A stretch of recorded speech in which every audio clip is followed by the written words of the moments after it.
रामकृष्ण हरी मंडळी. आज मला राधाकृष्णाचं राहिलेलं पेंटिंग कंप्लीट करू वाटत होतं, म्हणून मी त्यांचे पहिले डोळे पेंट करायला घेतले. खूप छान वाटतं डोळ्यांकडे पाहिल्यावरती. आज ऑफिसचं काम थोडं लेट संपलं. त्यानंतर अविनाश आला, त्यानं मस्त चहा बनवला. तो कडक स्पेशल चहा पीत आम्ही थोड्या गप्पा मारल्या आणि नंतर दोघं पण परत आपापल्या कामाला लागलो.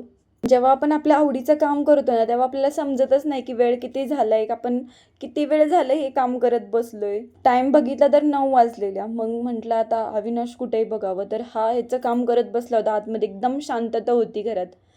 मी हळूच जाऊन एक मस्त त्याचा व्हिडिओ घेतला. छान काम केले ना. व्हिडिओ कसा वाटला लाईक आणि कमेंट करून नक्की सांगा. आज दुपारीच ऑफिसच्या कामात जास्त लोड होता हे मला माहित होतं, म्हणून मी थोडासा रवा भिजत घातला. तो थोडा म्हणता जास्त झाला. मग सगळ्या भाज्या वगैरे मिक्स केल्या, त्याच्यामध्ये थोडं दही टाकलं आणि मस्त एन्जॉय करत करत खाऊन घेतलं. चला तर मग भेटूयात पुढच्या व्हिडिओमध्ये.